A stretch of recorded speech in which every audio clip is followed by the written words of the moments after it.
Hello दोस्तों, आप सभी का स्वागत है मेरे चैनल ज्ञान मंदिर में।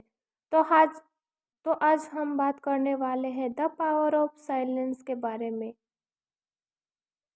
The power of silence cardinal Robert सारा द्वारा लिखित एक महत्वपूर्ण पुस्तक है जो हमारे जीवन में मौन के महत्व और शोर की तानाशाही के खिलाफ इसके प्रभाव पर प्रकाश डालती है।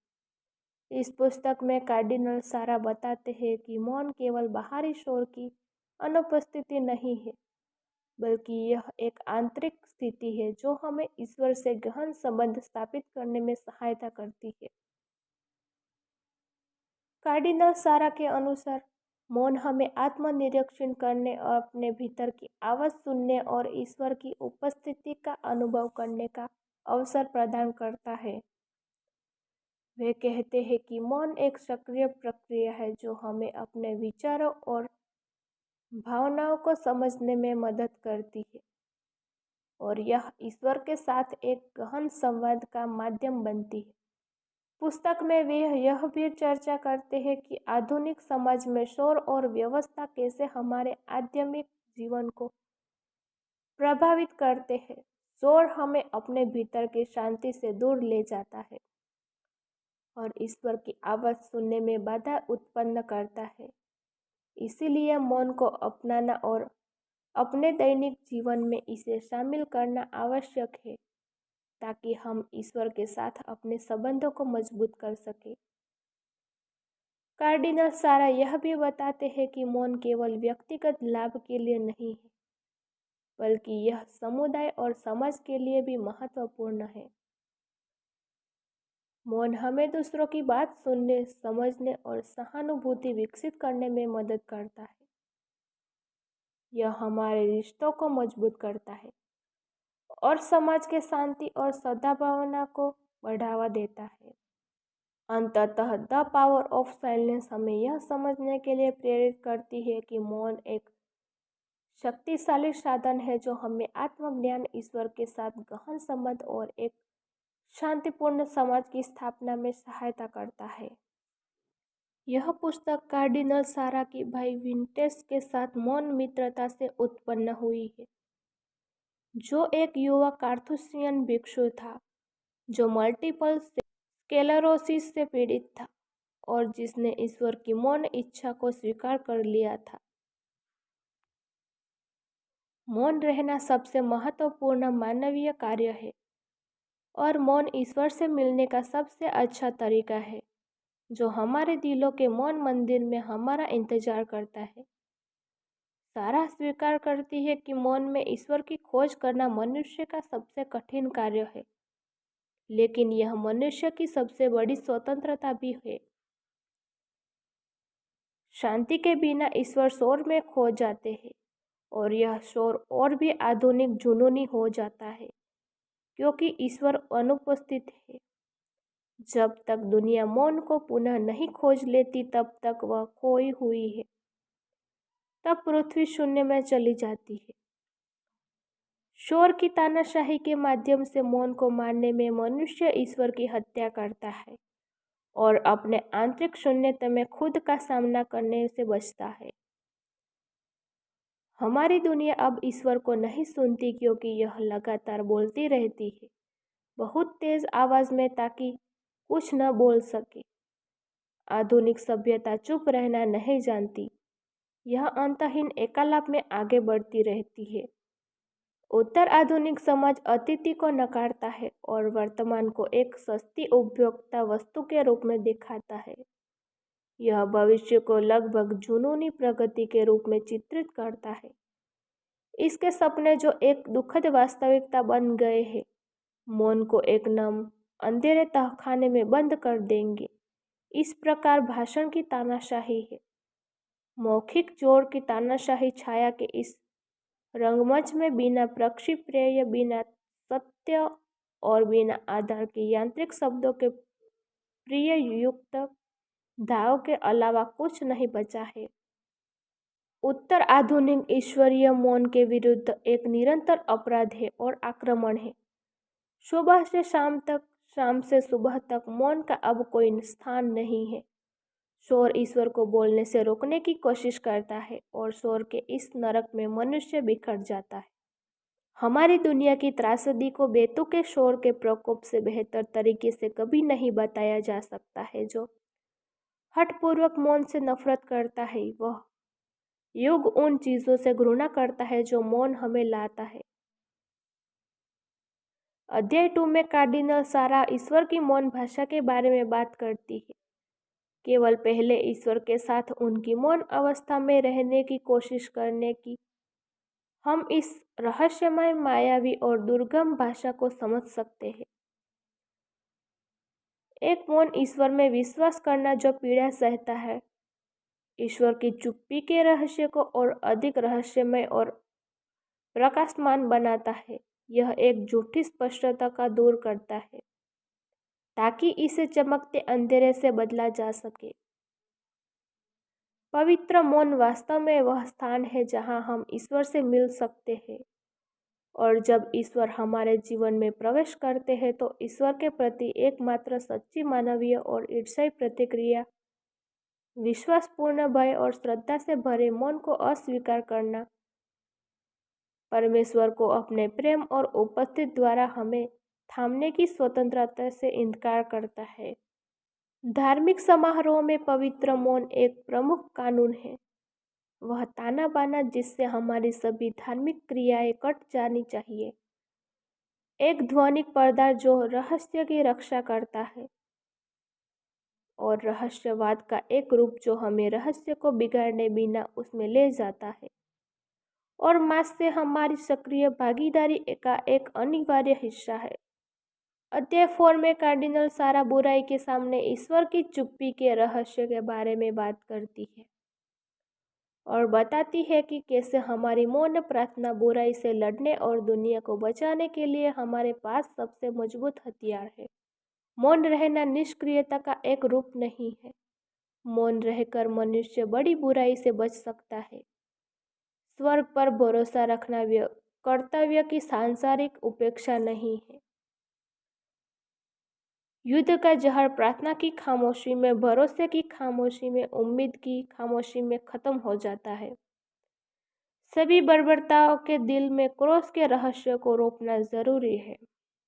बीमारी ईश्वर की रहस्य में चुप्पी की एक उदात्त अभिव्यक्ति है, एक प्रेमपूर्ण चुप्पी जो मानव पीड़ा के करीब है। पीड़ा और मौन की भाषा दुनिया की भाषा का खंडन करती है। दर्द का सामना करते हुए हम दो बिल्कुल विपरीत मार्ग देखते हैं, मौन का महान मार्ग और विद्रोह की पथरीली राह। दूसरे शब्दों में ईश्वर के प्रेम का मार्ग और स्वयं के प्रेम का मार्ग। अध्याय 5 में कार्डिनल सारा ने ग्रांडेड चार्टूर्स के Carthusian order general Dysmas de Lassus के साथ बातचीत की। एक बहुत ही गहन अध्याय, जैसा कि मैंने एकत्रित सभी निम्मित उदाहरणों में दिखाया है। मौन हर व्यक्ति के जीवन में एक अत्यंत आवश्यक तत्व है। यह आत्मा को स्मरण करने में सक्षम करता है। यह आत्मा को उसकी पहचान खोने से बचाता है। यह आत्मा को ईश्वर से दूर बाहरी चीजों पर ध्यान देने के लिए, खुद से दूर जाने के प्रलोभन का विरोध करने के लिए प्रेरित करता है। हम मौन की तलाश करते हैं क्योंकि हम ईश्वर की तलाश करते हैं, और हम उसे पा लेंगे अगर हम अपने दिल की गहराई में मौन रहेंगे तो। ईश्वर की चुप्पी हमें सिखाती है कि अक्सर शांत रहना आवश्यक होता है। ईश्वर के साथ हमारे संबंध में सब कुछ विरोधाभास है। मनुष्य में जो वास्तविकताएं परस्पर विरोधी है, वे उसमें संयुक्त है। उपस्थिति और अनुपस्थिति एक दूसरे से मिलती जुलती है। डिसमस डी लालस, मौन संवाद या मौन संवाद या अभिव्यक्तियां ईश्वर से मुठभेड़ की हमेशा रहस्यमय वास्तविकता को रेखांकित करती है। यह अन्यथा कैसे हो सकता है? जब अंधा सीमित से मिलता है तो यह मुलाकात हमारे सामान्य ढांचे में फिट नहीं बैठती। मनुष्य मौन के लिए मौन की तलाश नहीं करता।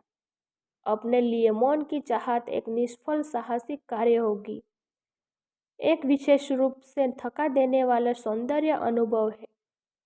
मौन अपने लिए नहीं बल्कि उसके मिलने वाली जगह के लिए चाहा जाता है। मौन हमें बेहतर अनुभव करने और बेहतर सुनने की अनुमति देता है। यह हमारे आंतरिक स्थान को खोलता है। विरोधाभासी रूप में बाहरी मौन और एकांत जिसका उद्देश्य आंतरिक मौन को बढ़ावा देना हमारे भीतर रहने वाली सभी शोर को प्रकट करने के शुरू होता है। मौन में संवाद प्राप्त करने के लिए लंबे समय तक काम करने की आवश्यकता होती है, जिसे अनिश्चित काल तक बार बार शुरू किया जाता है।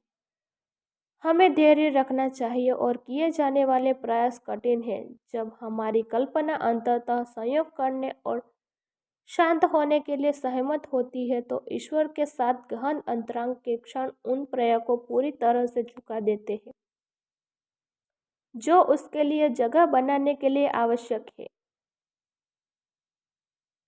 लेकिन हम कभी भी ईश्वर के साथ अंतरंगता नहीं बना सकते। यह हमेशा ऊपर से आते हैं और हमारी जिम्मेदारी उस सेटिंग का निर्माण करना जिससे मुठभेड़ हो सकती है। मौन आत्मा की गहन शांति है जो जानती है कि उसके सबसे जंगली सपनों से भी परे प्यार किया जाता है। अपरिवर्तनीय शांति जो उसके भीतर निवास करती है, क्या वह आंतरिक मौन नहीं है, एक जीवंत अभिव्यक्त आबाद मौन।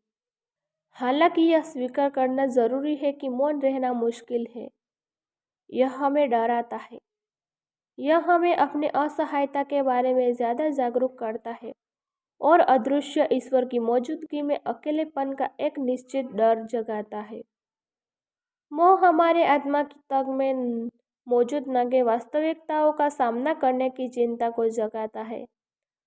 हमारा आंतरिक मंदिर अक्सर इतना मदहोश होता है कि हम सांसारिक उपकरणों और शोर में छिपने के लिए खुद के बाहर रहना पसंद करते हैं।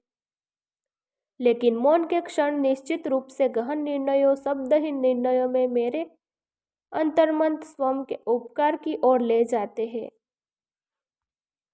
परिवर्तन चुपचाप होते हैं और शानदार इशारों में नहीं, ईश्वर के पास लौटना, खुद को उसमें दफनाना, यह संपूर्ण उपहार ईश्वर के साथ अंतरंगता के ये क्षण हमारे रहस्यमय और गुप्त होते हैं। परमेश्वर के पास पूरी दुनिया के लिए उद्धार की योजना है और मनुष्य को हमेशा उसके दृष्टिकोण को बेहतर ढंग से समझने की कोशिश करनी चाहिए। हमें उसके मौन में शामिल होने के लिए तैयार रहना चाहिए। यदि कोई व्यक्ति ईश्वर को खोजता है और उसे पाना चाहता है, यदि वह उसके साथ सबसे अंतरंग एकता का जीवन चाहता है, तो मौन सबसे सीधा मार्ग है और उसे प्राप्त करने का सबसे निश्चित साधन है। मौन का अधिकतम महत्व है क्योंकि यह चर्च को यीशु मौन का अधिकतम महत्व है जो मौन का अधिक महत्व है क्योंकि यह चर्च को यीशु के पद चिन्हों पर चलने में सक्षम बनाता है। नासरत में उनके 30 मौन वर्षों, उपवास के 40 दिन और 40 रातों तथा रेगिस्तान में एकांत और मौन में पिता के साथ अतरंग संवाद का अनुवरण करता है। जब हम एक ऐसे ईश्वर के आमने सामने होते हैं जो मनुष्य बन गया है, तो हम चुप कैसे नहीं रह सकते। पढ़ना, अध्ययन करना और मन करना, ये शुरुआती चरण अंततः मौन की ओर ले जाते हैं। वहाँ खुद काम करने के बजाय पवित्र आत्मा को हमारे अंदर काम करने देना महत्वपूर्ण है, ताकि वह उस रहस्यमय को समझा सके जिसे हमारी बुद्धि नहीं समझा सकती। जब सुसमाचार किसी जीवन में प्रवेश करता है तो वह उसे अस्थिर कर देता है और रूपांतरित कर देता है। सुसमाचार सभी मानवीय और सांस्कृतिक मूल्यों को ग्रहण कर लेता है, लेकिन पाप की संरचनाओं में आकार लेने से इनकार कर देता है। जो व्यक्ति ईश्वर से दूर है, उसके लिए मौन रहना स्वयं के साथ तथा हमारी आत्मा की तह में स्थित निराशाजनक वास्तविकताओं के साथ एक कठिन टकराव है। इसीलिए मनुष्य एक ऐसी मानसिकता में प्रवेश करता है जो वास्तविकता को नकारने जैसा है। वह सभी प्रकार के शोर में इतना डूब जाता है कि भूल जाता है कि वह कौन है। ईश्वर स्वयं को मौन में लपेट लेता है और हमारे हृदय की आंतरिक शांति में स्वयं को प्रकट करता है। मौन उन मुख्य साधनों में से एक है जो हमें प्रार्थना की भावना में प्रवेश करने में सक्षम बनाते हैं। मौन हमें ईश्वर के साथ महत्वपूर्ण निरंतर संबंध स्थापित करने के लिए प्रेरित करता है। ईश्वर की पहली भाषा मौन है। मौन और प्रार्थना अविभाज्य है और परस्पर फलदायी है। केवल तभी बोले जब चुप रहने की अपेक्षा बोलना अधिक उपयोगी हो। सेठ जॉन क्राइसोस्टोम हमें तब चुप रहना चाहिए जब बोलना आवश्यक न हो और केवल तभी बोलना चाहिए जब आवश्यक हो या परोपकार की आवश्यकता हो। यह शोर की तानाशाही के खिलाफ विद्रोह करने का समय है जो हमारे दिल और हमारी बुद्धि को तोड़ना चाहता है। अगर आपको यह अगर आपको यह अगर आपको यह किताब की द पावर ऑफ साइलेंस की बुक की समरी पसंद आई हो तो मेरे चैनल को लाइक शेयर और सब्सक्राइब कीजिए।